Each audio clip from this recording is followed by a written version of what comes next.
इसमें दो मत नहीं। जिस दिन ऐसा नहीं होगा सद्गुरु का पद ही समाप्त हो जाए। बिल्कुल सही है ये बात। लेकिन गुरु से जुड़िएगा ना कि महादेव को गुरु मान लिया, हो गया। मानते हम लोग भी बहुत हैं। एक बार मैं मधेपुरा में उन दिनों में स्टेट था, पटना गया हुआ था मैं, 10 साल पहले की बात। बाबूजी मेरे डायरेक्टर थे शिक्षा विभाग के। शाम में आए और हाथे में बैठ के पटना में मैं कैरम बोर्ड खेल रहा था। छुट्टी में आया था मधेपुरा से, कैरम जमाया हुआ था, क्वीन को कवर कर रहा था मैं। इसी बीच में बाबूजी सचिवालय से आ गए, उनके साथ 2-3 आदमी आ गए। हमसे उन्होंने कहा कि इंदिरा की चिन्ह था। हम कहे जी थोड़ा थोड़ा याद पड़ता। तो ये डिप्टी डायरेक्टर हुआ था चाचा, हम प्रणाम चाबी, यानी बाबूजी के मित्र हैं, तो हमारे चाचा ही हुआ। हम कहा चाचा बैठिए, यानी चाचा उनको मैंने मान लिया। बहुत दिनों से थे उनसे, उनको मैं जानता था। यहाँ तो क्वीन कवर में कर रहा था। ऑफिस से आए थे, बाबूजी तो अंदर चले गए। चाचा ने कहा कि बउआ जरा पानी पिया हुआ, यहाँ तो सारा क्वीन कवर हो रहा है। 10 मिनट के बाद पीछे से उन्होंने कहा बउआ जरा पानी पिया हो ना, आता में जरा कैरम का बोर्ड लगा हुआ। हम थे, एक और मेरा भाई है डिप्टी कलेक्टर, वो था। दोनों भाई हम लोग जमे हुए थे। फिर थोड़ा देर के बाद पीछे से बोले कि बउआ जरा पानी पिया हो। हमें चाचा रुकी है, कैरम के क्वीन पिलावे दी। और इस तरह से 40 मिनट हो गया, क्वीन नहीं कवर हुई और चचा पानी पानी करते रह गए। क्यों चचा पानी पानी करते रह गए और क्वीन कवर होती रही? इसीलिए कि चचा मन ने स्वीकार नहीं किया। कैरम का क्वीन ज्यादा प्रिय है उस चचा से, मन ने नहीं माना। मन जिसको मान ले सब कुछ छोड़ के आप पानी पिला देंगे। शब्दों से तो नाता नहीं जुड़ता है। चचा कह देने से कोई चाचा थोड़ी है। 1 साल बीत गया, मैंने शिव को गुरु माना, न कोई मंत्र बताने वाला न कुछ। और 12 वर्षों से श्मशान की साधना मैंने की। 10 साल तक अष्टांग योग की साधना की। दिन में मसान साधता था, तंत्र की साधना करता था रात में, और दिन में अष्टांग योग की साधना करता था। और शिव को मैंने गुरु माना और सब कुछ तत्क्षण छोड़ दिया मैंने। हमने कहा कि जब गुरु बदल लिया है तो पहले से जो करते रहे हैं उसको क्या करना है। सारी क्रियाएं मैंने नवंबर में शिव को मैंने गुरु माना और डेड स्टॉप कर दिया, बंद कर दिया मैंने। असुविधा हुई मुझको। जो साधना आप बहुत दिनों से कर रहे हैं, उग्र साधना अगर कर रहे हैं और उसको छोड़ दीजिएगा एक बैग, तो बाधाएं होंगी। और मैंने छोड़ दिया, कुछ नहीं किया। स्थिति ये हो गई कि लोग कहने लगे कि अब मेरा दिमाग खराब हो रहा है। लोगों ने आरोप लगाना शुरू कर दिया मेरे पिता पर कि राहुल बड़का बेटा देखा था नहीं, ये घड़ी कुछ गड़बड़ा था। कहा क्या करूं मैं? साधना मैंने छोड़ दी, गुरु बदल लिया है। अब जब तक गुरु बताएंगे नहीं तो मैं कुछ कर नहीं सकता। और गुरु के साथ मेरी 2 शर्त है शिव के साथ कि शरीर में आएंगे तो नहीं सीखूंगा, आसमान से उतरेंगे तो नहीं सीखूंगा। 1 साल बीत गया, मैंने शिव को गुरु मान के कुछ नहीं किया, सब कुछ छोड़ दिया। मंदिर तो मैं आज भी नहीं जाता, उन दिनों भी नहीं जाता था। पूजा पाठ से एकदम मतलब नहीं, बिल्कुल अलग थलग हो गया मैं। कोई साधना नहीं, कोई मंत्र नहीं, कोई हाथ जोड़ी नहीं, कुछ नहीं। और शिव को गुरु मान लिया, उधर से कुछ मिल भी नहीं रहा है। सोच रहा हूँ कि सारा कुछ मिलना भी नहीं है, बर्बाद हो गया। मैं रोया करता था ये सोच के कि इसमें घुस के हम बर्बाद हो गए। उससे ज्यादा बढ़िया था, पढ़ते लिखते ठीक से तो IAS होते साला। सब बर्बाद हो गया। देखिए 1 साल बीता, आया 75 का नवंबर, यही मुजफ्फरपुर तुर्की ट्रेनिंग कॉलेज के हाथे में बैठा था। फादर वहां प्रिंसिपल जरूर दे रहा हूं।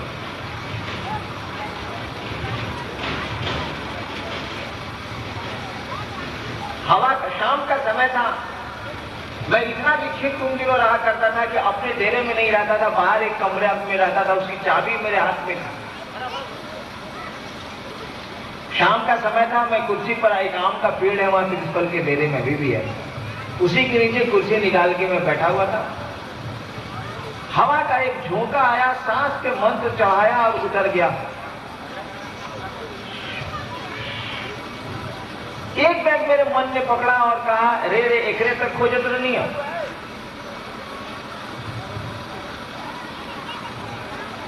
अकबकाहट में हाथ में जो चाबी थी गिर गई घास पे। लेकिन हमने जो कहा, रे रे एकरे तक खोजत नहीं है, मां आंगन में थी मेरी, कुछ कर रही होंगी शाम का समय, पिताजी कहीं गए थे बाहर।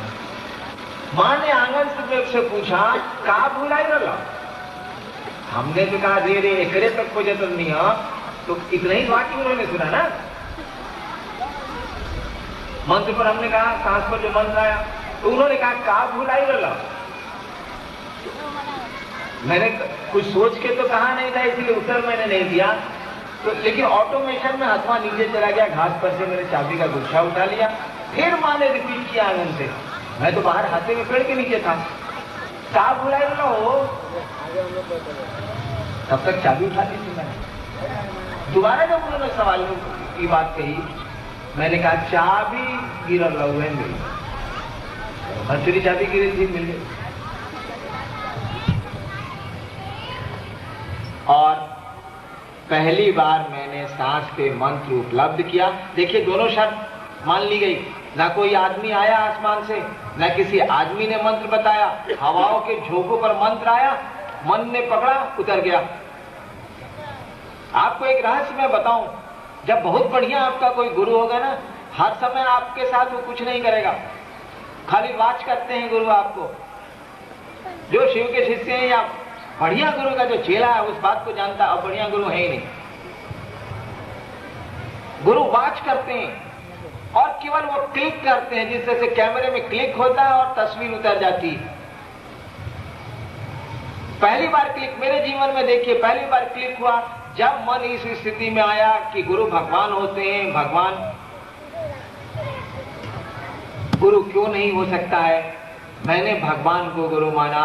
देखिए, उस ईश्वरीय सत्ता ने क्लिक किया, भगवान के लिए मैंने शिव को चुन लिया। यह क्लिक। भगवान के लिए मैं राम को चुन सकता था, कृष्ण को चुन सकता था, बहुत सारे भगवान हैं यहाँ। पटना यूनिवर्सिटी में लॉ में पढ़ने वाला विद्यार्थी क्या समझता है अध्यात्म को? मैं किसी भगवान को गुरु मान सकता था, नहीं, यह क्लिक।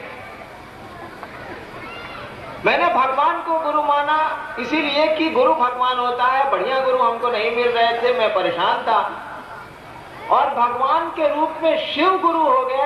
यह क्लिक, यही क्लिक है। दूसरे देवता अगर गुरु मेरे हो जाते, फिर बहुत दिनों तक मैं भटकता रहता, पता नहीं कब फिर सही गुरु का शिष्य में होता, क्योंकि दूसरे देवता तो गुरु का काम ही नहीं करते। भगवान भले हैं, वो गुरु नहीं है। वो आप विद्वान हो सकते हैं, शिक्षक नहीं है आप। यहाँ बहुत सारे लोग हैं जिनको भाषा पे पकड़ है, जिनको विज्ञान पे पकड़ है, जो बहुत बढ़िया विद्वान है उस भाषा के, लेकिन शिक्षक नहीं है, दूसरों को ज्ञान नहीं उतारते। कोई आईपीएस है, कोई पढ़ता है, कोई पढ़ाता है, कोई डीएसपी है, कोई कुछ है, कोई कुछ है। मुझको भी ज्ञान है भाषा का, मैं तो बिहार प्रशासनिक सेवा में काम करता हूँ, उसका सदस्य हूँ। कहाँ पढ़ाता हूँ मैं? विद्वान आप हो सकते हैं, शिक्षक नहीं हो सकते, और देवता भगवान हो सकते हैं, गुरु का काम ही नहीं करते। खैर, इस बात पे तो कल रामन राज भैया भी बोले। यही क्लिक हो गया, एक बार मंत्र दिया, बस इतना ही पर क्लिक हो गया। वह गुरु सत्ता समझ रही है कि इससे दो कंडीशन लगाए हैं, तो कंडीशन आपका न आपके मन का, हमारे मन का कितना स्ट्रेंथ है। वरदान ले लिया नरसिंह, ये हिरण्यकश्यपु ने, कि न रात में मरेंगे न दिन में मरेंगे, न जमीन पर मरेंगे न आसमान में मरेंगे, न आदमी से मरेंगे न जानवर से मरेंगे। विकल्प नहीं ढूंढ लिया विष्णु ने, ढूंढ लिया ना। गोदिली बेला में मारा, गोद में मारा, आदमी और जानवर का सम्मिलित रूप नरसिंह अवतार लिया, मार दिया। विकल्प तो है ही, आप कितनी शर्तें लगा सकते हैं, आदमी के मन में दम कितना है। विज्ञान ने तो खोज कर ली, विज्ञान ने तो कह दिया कि आदमी, आज का आदमी, वो कितना बड़ा बुद्धिमान क्यों नहीं हो, कितना बड़ा वैज्ञानिक कुछ नहीं क्यों नहीं हो, 7% से ज्यादा अपने मानसिक बल का उपयोग नहीं कर सकता है। बाकी 93% क्या हो गया? जब आज का विज्ञान इस बात को मानता है कि आज कितनी भी प्रखर बुद्धि किसी की क्यों नहीं हो, बहुत बड़ा वैज्ञानिक विश्व का वो क्यों नहीं हो, बहुत बड़ा दार्शनिक क्यों नहीं हो, 7% से ज्यादा वो अपनी बुद्धि का प्रयोग नहीं करता है। और 7% में ये स्थिति है कि आप लेबोरेटरी में आदमी मनोनुकूल पैदा करने की स्थिति में होते चले जा रहे हैं। 7% में ये हाल है।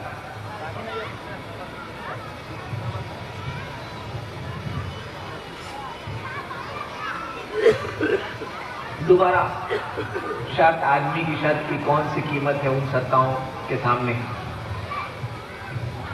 दोबारा क्लिक हुआ, मंत्र मिल गया।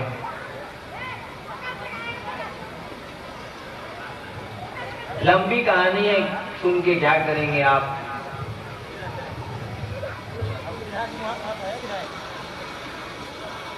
और फिर साधना का सिलसिला शुरू हुआ, पूजा का सिलसिला शुरू हुआ, मंत्र मिल गया था। मुझको मंत्र मिला तो मैं 18 घंटा साधना करता था। 17 घंटा 18 घंटा का मैं साधक रहा हूं। अब तो 8 मिनट का भी नहीं रहता हूं, 7 मिनट का भी नहीं रहता हूं, 1 मिनट भी नहीं करता हूं।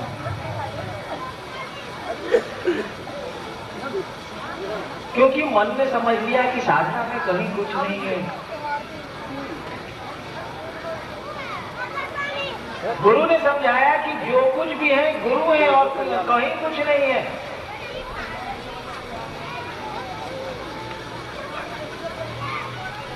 खेला गुरु का है, तमाशा गुरु का है, कंप्यूटर के मॉनिटरिंग बोर्ड पर गुरु बैठे हैं।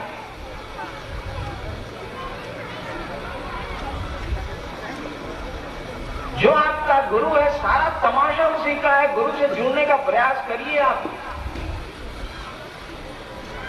मन को समझाइए कि मैं महादेव का चेला हूं, ना समझे तो उस गुरु को कहिए कि सरकार हम आपके चेला हैं। मनवा को बुझा न दीजिए कि हम आपके चेला हैं। खेला तो मन के समझने का है, बोध का है।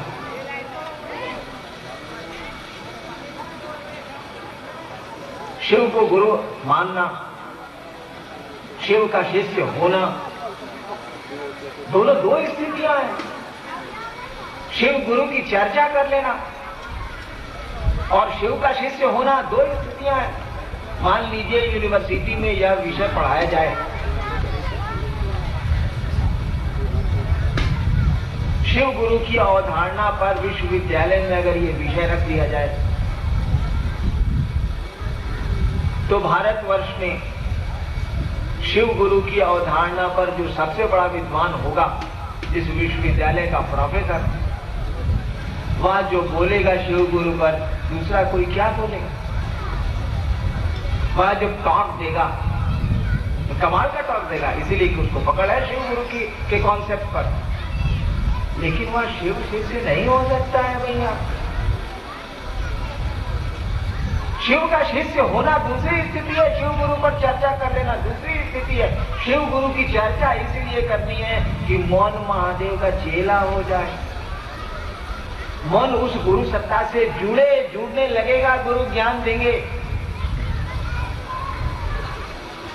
गुरु ज्ञान देने का उत्तरदायित्व लेते हैं, उसकी जवाबदेही लेते हैं। वो आपके पूरे जीवन की जवाबदेही लेते हैं। ठहर के देखिए ना, हरि से लागी रहो रे भाई, तेरा बनत बनत बनी जाए।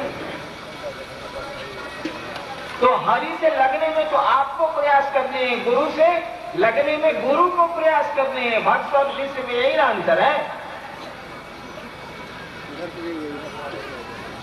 आप स्कूल में दाखिला ले लीजिए, कॉलेज में नामांकन करा लीजिए, पूरी की पूरी जवाबदेही उस विद्यालय के प्राचार्य और शिक्षक की होगी।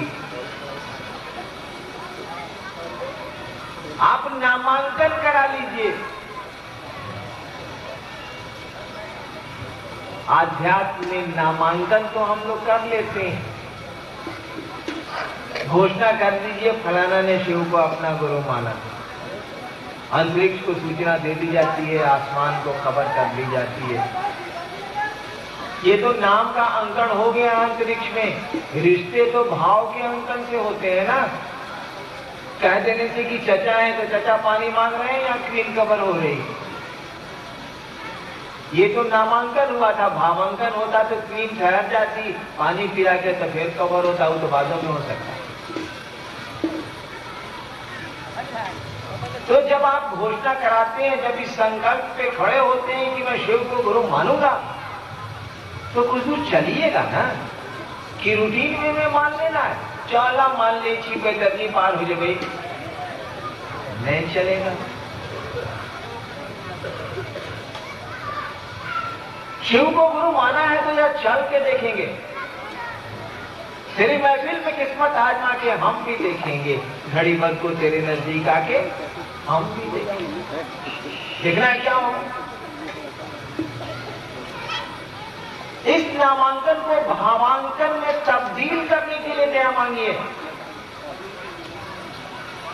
बिस्तर पर पड़े पड़े कहिए चुपचाप, बहुत शोर मचाने की जरूरत नहीं है, पब्लिक को सुनाने की बहुत आवश्यकता नहीं है। खेला तो मन का है, आपके भीतर का खेला है। कहिए कि सरकार आप मेरे गुरु हैं, मुझ पर दया करिए, मैं आपका चेला बनूं, ऐसी दया करें आप। दया करते हैं वो, करेंगे दया। आपके शिव गुरुओं या बोध की स्थिति में जाए, शब्दों के दायरे से ऊपर उठे हम आप शिव शिष्यता में। चेला का रिश्ता कायम करें उस गुरु सत्ता से।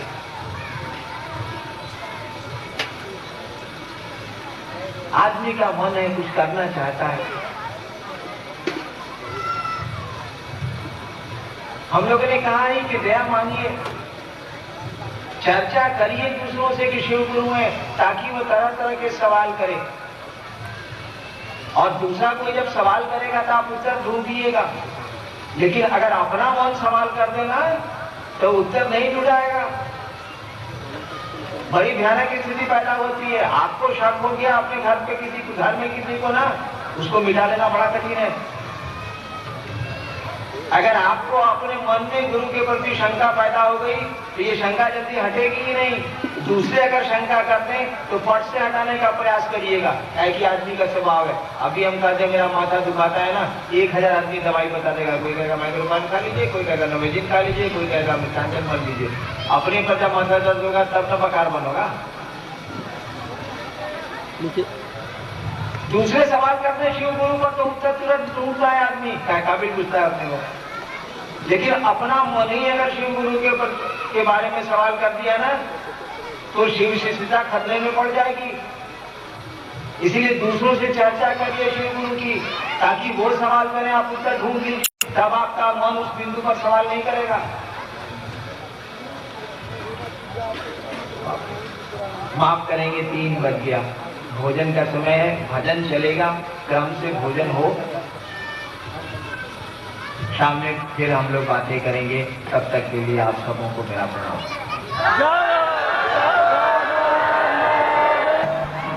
इसको रिकॉर्ड भी किया गया है, वैज्ञानिक पहलू इसका यह। जहां तक शास्त्रों में ओम किसी भी मंत्र या किसी भी देवता के सम्मान के लिए एक श्री शब्द है, सम्मान सूचक शब्द है जो लगाया जाता है। कुछ मंत्रों में ओम अनिवार्य भी है, लेकिन ज्यादातर जगहों पर इसे एक सम्मान सूचक के रूप में प्रयोग किया जाता है।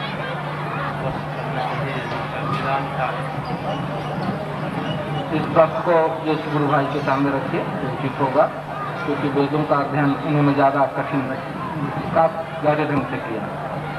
आपके लिए मैं एक प्रश्न दे रहा हूँ। भाई विवेकानंद जी के लिए एक प्रश्न है, भांग गांजा धतूरा नशा का लगाव शिव से क्यों है? क्या आपको मैं दे रहा हूँ। इनका वे सेवन करते हैं? भाई अशोक जी इसका उत्तर दे रहे हैं। शिव के, कल मैंने अपनी चर्चा में कहा था कि शिव बहुआयामी व्यक्तित्व के देवता हैं। उनके कई रूप हैं। योगेश्वर, कपिलेश्वर, महाकाल, महेश्वर, महादेव। उनमें एक रूप उनका वैद्यनाथ का भी, वह वैद्यों के नाथ हैं। और जितनी चीजों का नाम इन्होंने बताया है, सबका आयुर्वेद में कोई न कोई उपयोग है।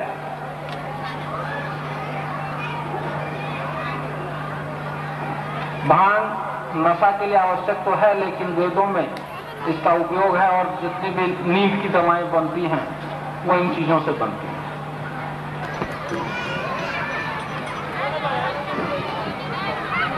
आग्रह करेंगे कि शांति बनाए।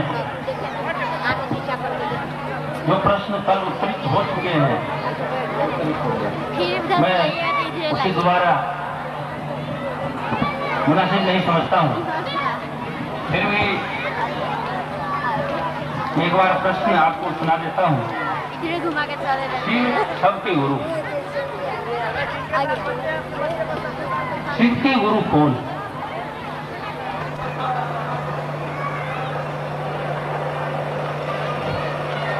भगवान को प्रसन्न करने की सारी जिम्मेवारी भक्ति होती है।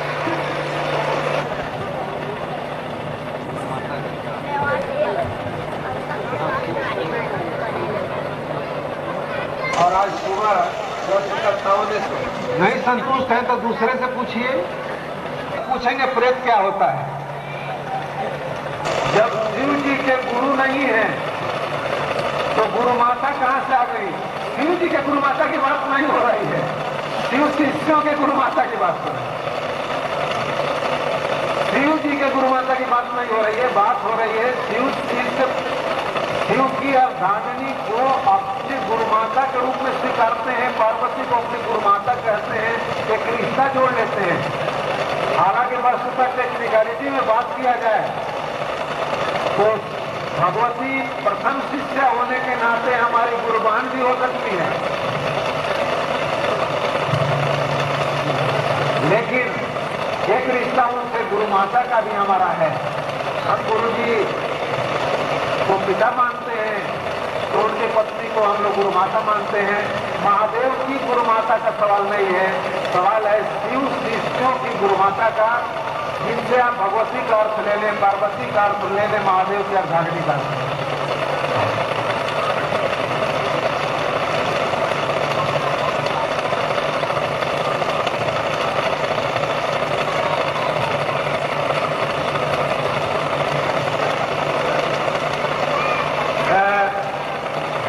एक भाई जी का सवाल है, इंद्रदेव पंजियार साहब, साहर घाट, जिला मधुबनी। हम लोग जो रुद्राक्ष कंगन कलाई में बांधते हैं, क्या यह रुद्राक्ष गृहस्थी जीवन के कार्य में विभिन्न प्रकार से अशुद्धि उस पर पड़ता है, वो अशुद्ध नहीं होता है?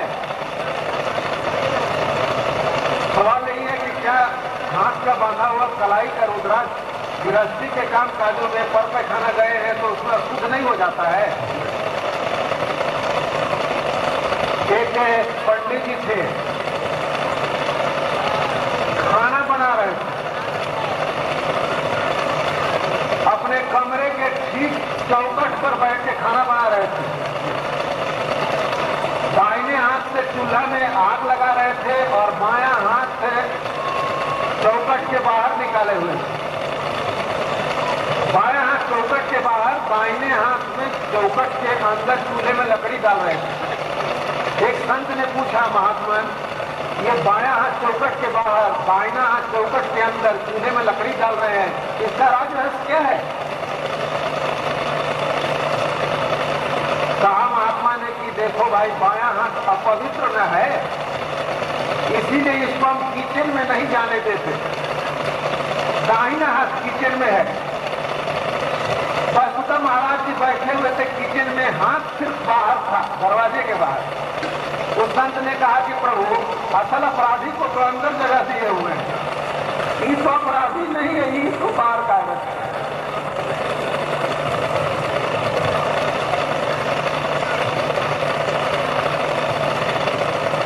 वस्तुतः गंगा पवित्र जिस दिन हो गई, और चीजों को किस चीज से पवित्र करेंगे आप?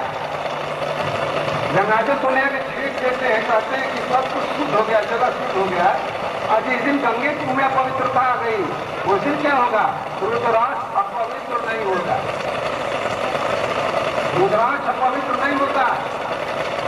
कि आप बांध लिए हैं, आपने देखा है कि स्मशान साधक योगी भी रुद्राक्ष बांधे रहते हैं। रुद्राक्ष ऐसा लकड़ी नहीं है जो छुई हुई लकड़ी हो, जिसको कि पहन करके आप अर्थी उठा लिए तो पवित्र हो गया। रुद्राक्ष में अपवित्रता व्याप्त नहीं होती, शिव के गंगा की तरह। जुलाई में चुनाव लड़ने की है, ज्ञान प्राप्त कर लीजिए कि कौन से है वोट देने के लिए। शिव को गुरु कर लीजिएगा तब ना सेक्रेटरी को वोट दीजिएगा। अभी तो शिव को गुरु करके ज्ञान प्राप्त कर लीजिए ताकि अच्छे आदमी को चुन सकिए। हरिद्रानंद जी बताएंगे कि काहे लोग का माथा खा रहे हैं। आज से 23 साल पहले प्यार का पोस्ट कर 23 साल पहले आप अखबार में देखा होगा, आप लोगों ने रेडियो पर आया, एक प्यार का पोस्ट कट गया। वो देखा कि पोस्ट तो कटी हुई है और समाज में अपना कुछ स्थिति बन नहीं रहा है। उसने कहना शुरू किया, बड़ा हल्का लगता है दौड़ने में, तो कोई कुत्ता नहीं पकड़ पाता है।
प्रश्नोत्तर का कार्यक्रम जो समाप्त हो चुका है।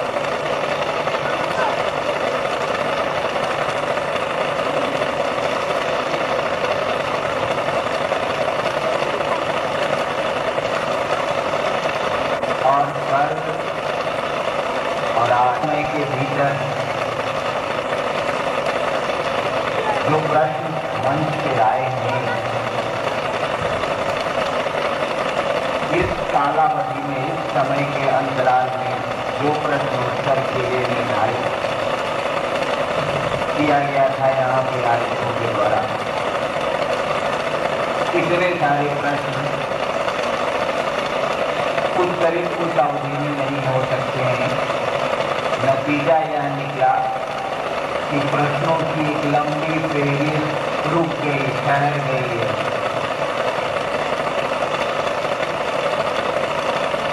एक हमारे भाई ने लिखा है कि कल मैंने कुछ प्रश्न भेजे थे, खो गए हों तो उसका उत्तर नहीं दिए। उन्हें दुख हुआ है कि उनका सवाल क्यों गुम हो गया। तभी ऐसा लिखा होगा उन्होंने।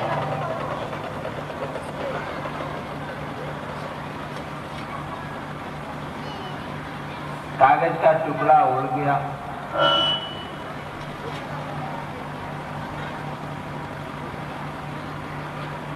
आज दिन की परिचर्चा में 2 बजे मैंने यह बात कही थी आप भाइयों से, बहनों से, कि जिस दिन मैंने शिव को गुरु माना था, आज से तकरीबन 23 साल पहले, उस दिन मुझको किसी ने नहीं कहा था कि शिव को गुरु माने आप। मैंने दिन में कहा था कि मुझको कुछ भी पता नहीं था कि शिव गुरु होते हैं। मेरे मन ने कहा कि गुरु जब भगवान होते हैं तो भगवान गुरु काहे नहीं है।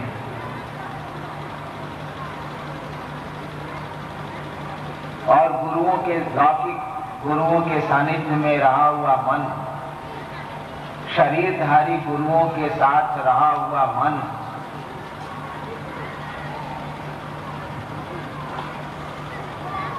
उनसे आगे जाके उनसे परेशान होके, गलती भले ही मेरी रही हो, उन गुरुओं की नहीं रही हो, मेरे मन में शिव को भगवान समझ के गुरु मान लिया था। मुझको पता नहीं था कि शिव गुरु होते हैं। अब तो किताबों की बात मैं कर सकता हूँ, व्याख्या कर सकता हूँ, बता सकता हूँ कि शिव के बारे में, उनके गुरु पद के बारे में किताबों में क्या लिखा है, जो मुझको ज्ञान है। लेकिन जिस दिन मैंने शिव को गुरु माना था, मुझको किसी ने नहीं कहा था और न मैंने किताबों से ही जाना था कि शिव गुरु होते हैं। शिव को गुरु मानने के बाद 1974 में 1982 तक मैंने किसी को नहीं कहा कि शिव गुरु होते हैं। दिन में मैंने कहा था कि आप तो शिव को गुरु मानते हैं, अब पहले अपने विचार पे निर्णय लेके, आज कोई भी शिव को गुरु मानता है, सामान्यतया वो निर्णय लेता है, सोचता है कि गुरु बना लेते हैं, शिव को गुरु बनाना है, वहां धोखाधड़ी का सवाल नहीं है। ठीक ही तो है कि शिव गुरु हैं, घर घर के बाबा हैं, उनके बारे में कहा गया है कि गुरु हैं वो, चलो भगवान भी मानते हैं तो गुरु भी बना लेते हैं। आप तो विचार करते हैं, विश्वास जैसी चीज में कदम बढ़ाते हैं शिव को गुरु मानने की दिशा में। मैंने तो दिन में कहा कि पूरे अविश्वास, पूरी अश्रद्धा के बीच मैंने शिव को अपना गुरु माना था। और 8 वर्ष तक मैंने किसी को नहीं बताया कि मेरे गुरु शिव हैं, क्योंकि मुझको लगता था कि शिव को गुरु मान के भी कुछ हासिल होने वाला नहीं है। तरह तरह के प्रश्न मेरे मन में पैदा होते थे, बिल्कुल स्वाभाविक है कि पैदा होंगे। बताइए भाईजान, मैं किससे सवाल करता, कौन मेरे सवालों के उत्तर देता। आज तो बड़े मजे में प्रश्न उत्तर कार्यक्रम रख दिया शिव सिद्ध परिवार सीतामढ़ी ने, और प्रश्नों की एक लंबी सूची आ गई मंच पे। रखा लक्ष्मी यादव जी ने, प्रश्न का उत्तर दे रहे हैं हम लोग। कोई बात नहीं, भाई का भार तो भाई वहन करता है। लेकिन सोचिए तो जरा, 1973 से लेके 1982 तक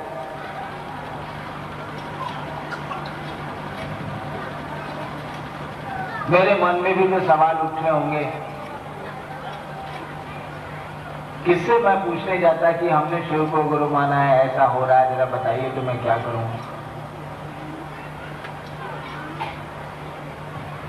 और मैं उत्तर देने आज बैठा हूं, किसी ने मुझको सवाल का जवाब नहीं बताया और मैं उत्तर दे रहा हूं। आज आपके दूसरे गुरु भाई उत्तर दे रहे हैं, औरों के साथ तो हो सकता है कि उत्तर उन्होंने सुना हो मुझसे, मैंने किससे उत्तर सुना है? किसी को नहीं सुना। एक बात जान लें आप, मन में सवाल अगर पैदा हो जाए, आदमी के मन में प्रश्न अगर पैदा हो जाए, उत्तर है, उत्तर मिलता है। आप आपके मन में अगर सवाल पैदा हो जाए तो उत्तर मिलेगा। आप किसी से पूछें अथवा ना पूछें, वो प्रश्न आपको पागल किए रहेगा और उत्तर तक वो खुद ही पहुंच जाएगा। इसीलिए इसकी चिंता, इसके लिए क्रोध नहीं करना चाहिए कि मंच पे सवाल भेजा था, उत्तर नहीं मिला।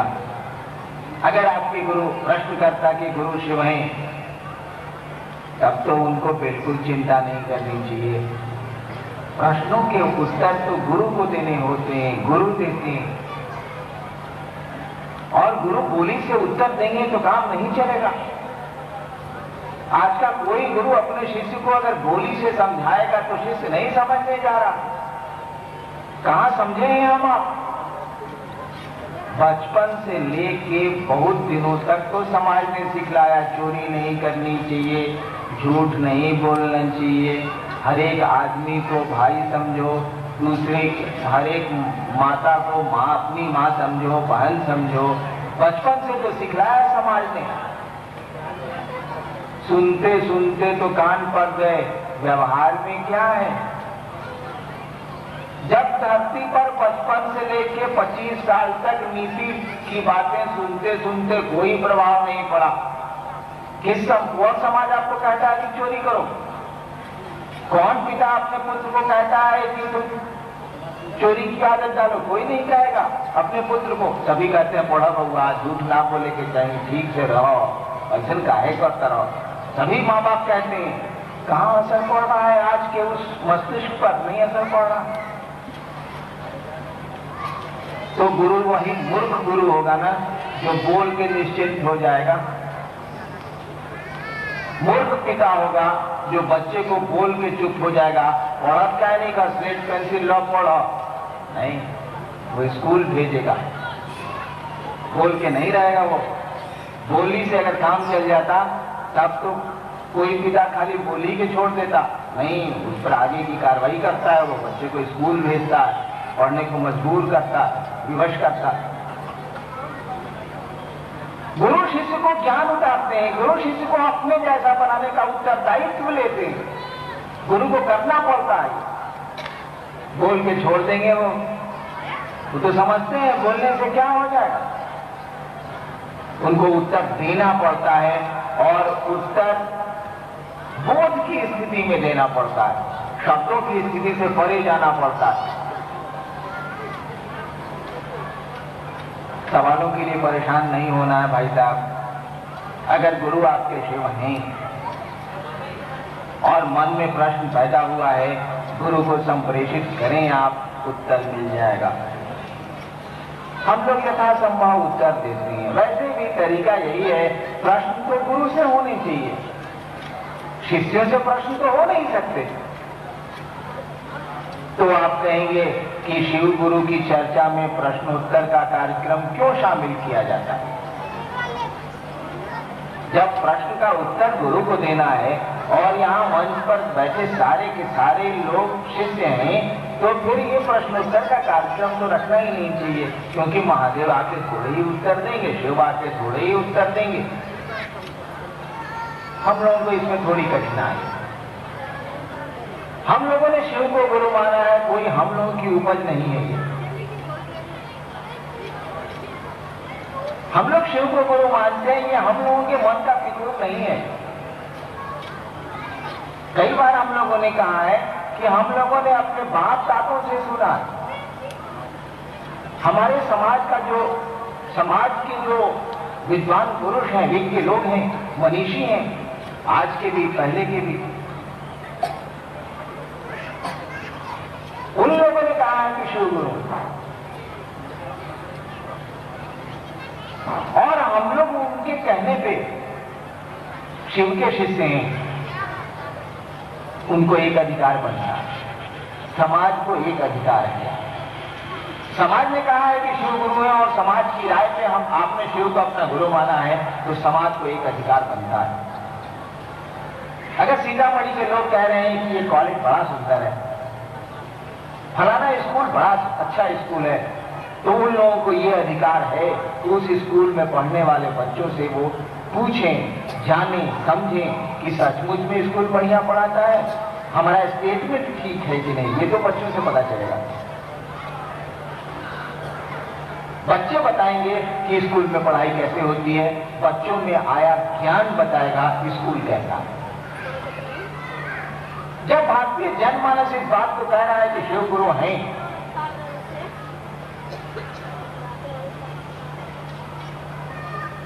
जब भारत का जनमानस इस बात को जानता है कि शिव गुरु है और हम लोगों ने शिव को अपना गुरु बना लिया है, सिद्धांत उनके हम लोगों ने व्यवहार में उतार दिया है,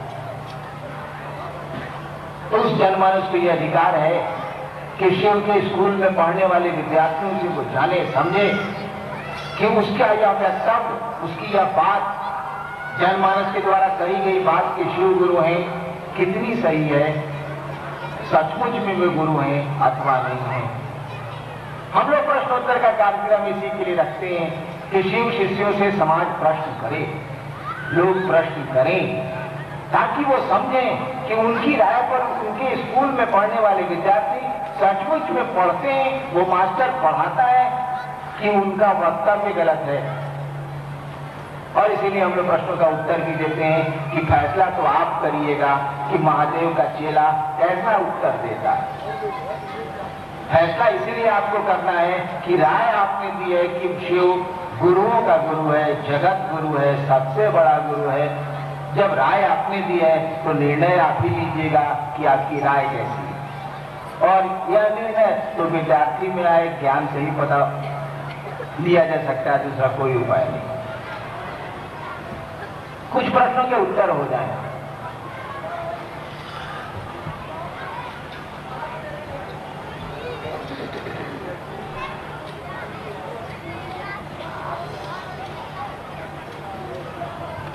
रहना चाहते हैं और बिल्कुल रहने जैसा आचरण करते हैं और जाना पड़ता है, मन इस बात को समझता क्यों नहीं? सूरज ढलने के बाद चिड़िया अपने घर को स्वतः लौट आती है। कोई नहीं कहता कि अंधेरा हो जाएगा, तुमको दिखेगा नहीं, गौरैया लौट जाओ घोंसले को ना। और कम वक्त आदमी है 80 साल का हो गया है और कह रहा है कि गाड़ी के रजिस्ट्रेशन ना बैठो, या गाड़ी के रजिस्ट्रेशन सिटी ऑफिस में करवा ले आओ। 80 साल का हो गया और जगत की चिंता में एक बार भी वो नहीं सोच रहा है कि जाएंगे हम यहां से। रिटायर कर गए हैं लोग, मेरे परिवार में बहुत सारे लोग रिटायर कर गए, अच्छी अच्छी नौकरी से रिटायर किए हैं। रिटायर किए हुए भी 10-12 साल हो गए, और मुझसे ज्यादा परेशान है मेरे धन के लिए वो लोग, मुझसे ज्यादा परेशान है घर के लिए वे लोग। हमने एक बार कहा काहे का बिगाड़ बनी के जगह आप चौलन नहीं चाहिए, जैसे थोड़ी मकानों का काहे ऐसा जीवन बनी हुआ। कम वक्त चिड़िया को भी शाम होने के पहले ये पता होता है कि अंधेरा हो जाएगा, कैसे लौटेंगे घर को।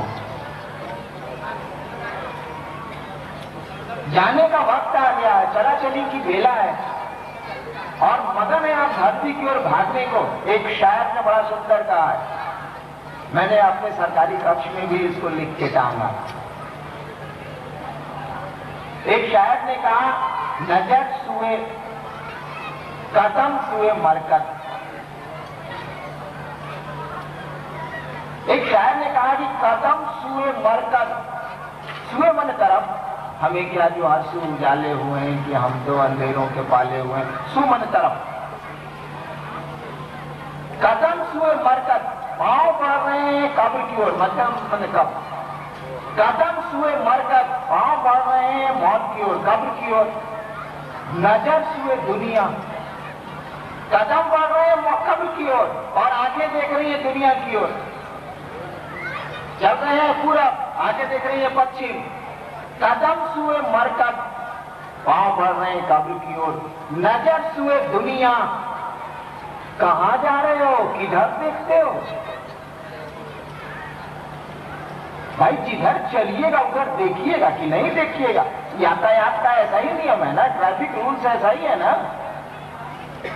कदम सुए मरकत, देखिए इंसान की स्थिति, कदम सुए मरकत, कब्र की की ओर पांव बढ़े चले जा रहे हैं, कब्र की तरफ पांव बढ़ रहे हैं। नजर सुए दुनिया और आंखें दुनिया की ओर देख रही हैं। ये साल पोतवा बीए में पढ़ फेल तो गई लो, बड़ा चिंता बस सुबह से शाम पोता के बीए में फेल होने के लिए चिंतित है। नजर सुए दुनिया, कहाँ जा रहे हो, किधर देखते हो? भैया किधर जा रहे हो उधर देखोगे कि नहीं देखोगे? दुर्घटना तो ही जाएगी। हमारे मनीषियों ने देखा, हमारे ऋषियों ने इस बात को समझा कि भौतिक तल पे केवल अंधेरा नहीं है। यहां दिन के उजाले में खिड़कियां बंद कर देने से अंधेरा जो छा जाता है वो केवल भौतिक तल पे नहीं है, फिजिकल प्लेन पे केवल नहीं है, मन के तल पे भी अंधेरा है। मन भी हमारा अंधकार में है और अंधेरे में सही स्थिति की प्रतीति नहीं होगी। अंधेरे में सही चीज को आप नहीं जान सकते हैं। सांप को रस्सी समझ लें तो कमबख्त काट खाएगा और रस्सी को सांप समझ लें तो भागने की प्रक्रिया शुरू हो जाएगी। दोनों स्थिति ठीक नहीं है। क्या आदमी की स्थिति है? हमारे ऋषियों ने, भर्तृहरि ने कह दिया, कई बार कहा है मैंने, आपको फिर दोहराता हूं। कई बार लोग कहेंगे महादेव को गुरु माने, चैन में नहीं मिलता। ट्रेन में चढ़ जाइएगा, कहिएगा कि जी हम खड़ा होना चाहते हैं, कैसे खड़ा हो जमीन पर? तो ट्रेन से उतरिएगा तब न भाई, ट्रेन में चढ़े।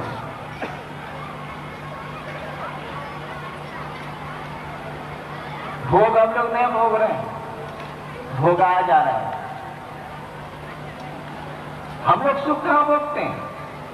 सुख में हम लोगों को भोगता। और मन जब राजा होता है तब नो आराम है, मनवा गुलाम होगा तो आराम है। हम लोग कपड़ा कहां पहनते हैं? कपड़े हम लोग के मन पे गुलाम किए हुए।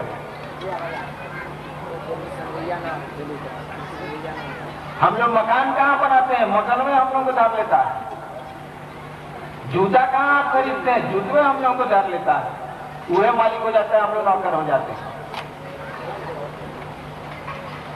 हम लोगों के भोग के साधन हम ही को गुलाम बना लेते हैं। और जब भी गुलाम होते जाइएगा ना तो कष्ट बढ़ेगा, स्वतंत्रता छीन जाएगी, सुख खत्म हो जाएगा, शांति खत्म हो जाएगी।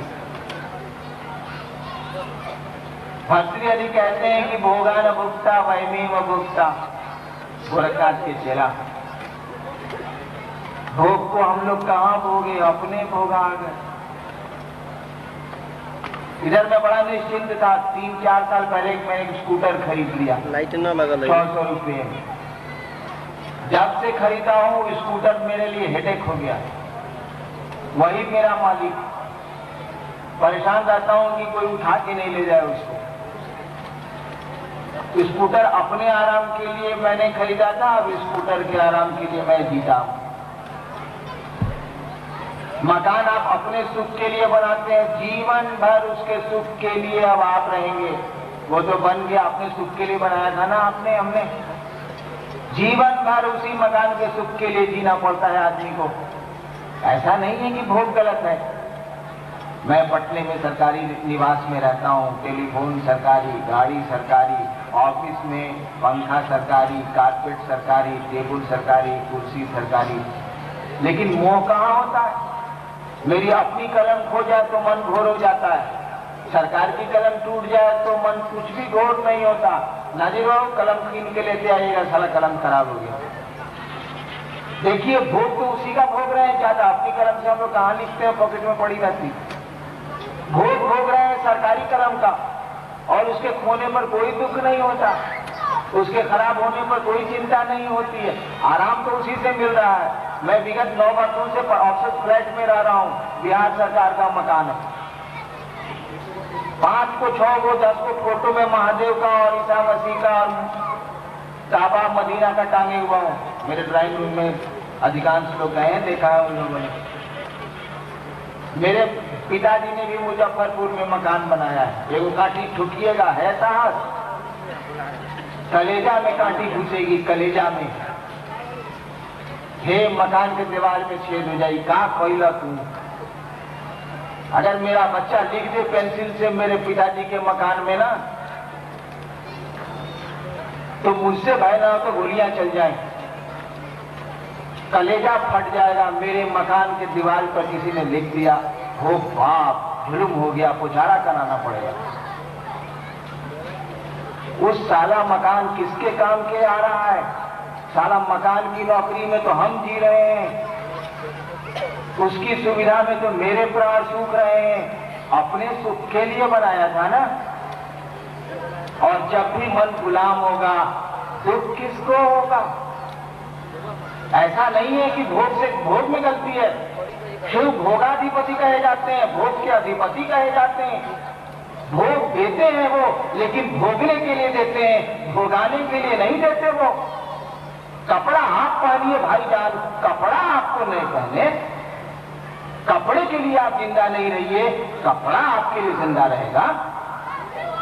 भर्तृहरि कहते हैं भोगा न भोगता वैमेव भोगता। भोग को हम लोग कहाँ भोगे, अपने भोगा गए। तृष्णा न जीर्णा वैमेव जीर्णा। इच्छाएं कहाँ पूरी हुई, खुद ही हम पूरे हो गए। इच्छाएं तो वैसी की वैसी रह गई और फल प्रतिफल जमान होती चली गई, इच्छाएं बढ़ती चली गई रक्त बीज की तरह, अपने पूरे हो गए। तृष्णा न जीर्णा वैमेव जीर्णा। तपा न तपता वैमेव तपता। हम लोग तप कहाँ किए, अपने तपा गए। हम लोग नमः शिवाय थोड़े करते हैं, नमः शिवाय हम लोगों को करता। किसी को कहिएगा भाई साहब गुरु चर्चा है सीतामढ़ी में, चलिएगा नहीं रघुनाथ कॉलेज में, क्या कहे एक फलक कर ले छिप चल भाई। उस ससुरा को मलबे धर लिया है, माला नहीं धरा है, नमः शिवाय ही उसको पकड़ लिया है, वो नमः शिवाय को नहीं पकड़ा है। भर्तृहरि कहते हैं तपा न तपता वैमेव तपता। पूजा हम नहीं करते हैं, पूजवे सम्राट सब हम लोगों को करता है। भैया ऐसी गुलामी क्यों करते हैं आप? ऋषियों ने हमारे देखा कि आदमी की तो अजीब स्थिति है, मानसिक तल पे अंधेरा है। अंधेरा है यानी सही स्थिति का इसको भान नहीं है। ऋषियों ने कहा तम सो मां ज्योतिर्गमय, अंधकार से प्रकाश की ओर चलना है। मृत्यु निश्चित है, इसीलिए अमृत की ओर चलना है। मृत्यु और मां अमृत गमया। और क्या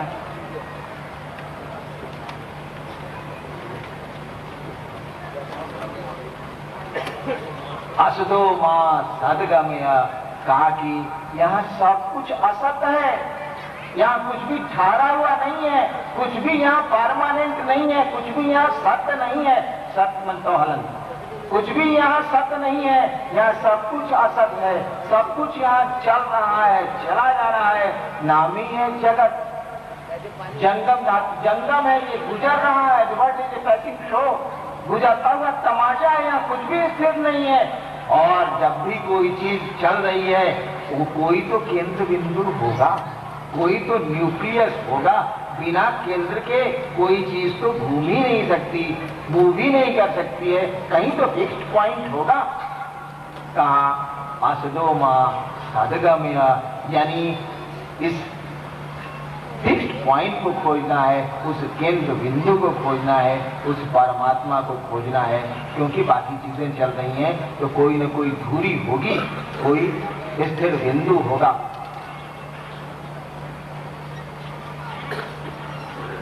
इन चीजों के लिए गुरु की बड़ी आवश्यकता है। अंधकार से प्रकाश में स्वयं जाना बड़ा कठिन है।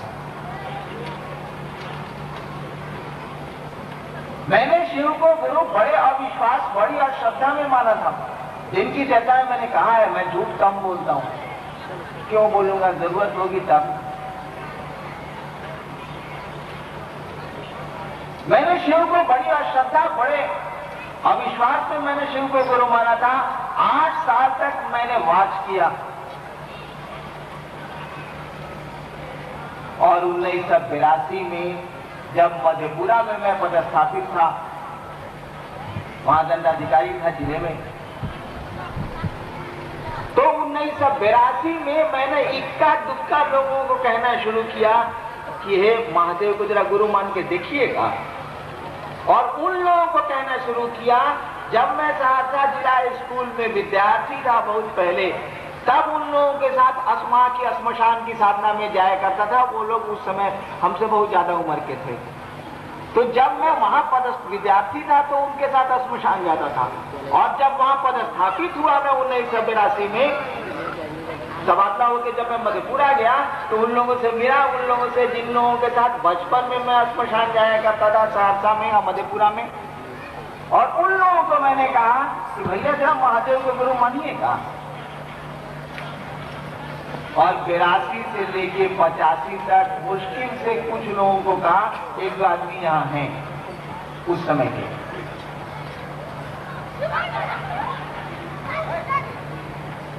दिन की चर्चा में हमारे राजा बहू ने एक बात कही थी। एक हमारे वक्ता आए थे रोहतगी साहब, उस समय वे वहां पर मजिस्ट्रेट थे बेगूसराय में 85 में।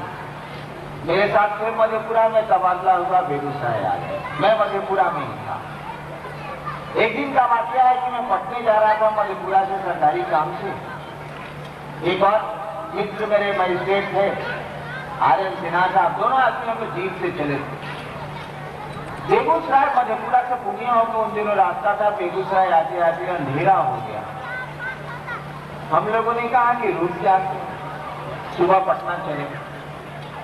बेगूसराय में रुकने के लिए बड़ी अच्छी जगह थी, गायकी वर्गी साहब वहीं पदस्थापित थे, सरकारी निवास भी था उनमें। हम लोगों ने शाम में इनको ढूंढा, मालूम हुआ कि सिनेमा मजिस्ट्रेट है, सिनेमा के इंस्पेक्शन में निकले हैं। हम लोग भी कहा कि चलिए बढ़िया मौका है, सिनेमा हॉल में चलते हैं। दोनों मजिस्ट्रेट हम लोग चले गए सिनेमा हॉल, ये मिल गया, बड़ी प्रसन्न हुई कि मधेपुरा से हमारे बिल्कुल लोग आए। फिर आ गया ये डेरा। रात में हमारे साथ जो मजिस्ट्रेट थे आर.एन. सिन्हा साहब, उन्होंने कहा कि हम जा रहे हैं जरा अपने ससुराल, उनका वहीं पर ससुराल था, वो जीप लेके चलेगा, हम जाइए सुबह आ जाइए। उस डेरे में बच गए हम और रोहतगी साहब। परिवार उन दिनों भी इनके साथ नहीं था, आज भी पटने में सर्विस करती है पटने।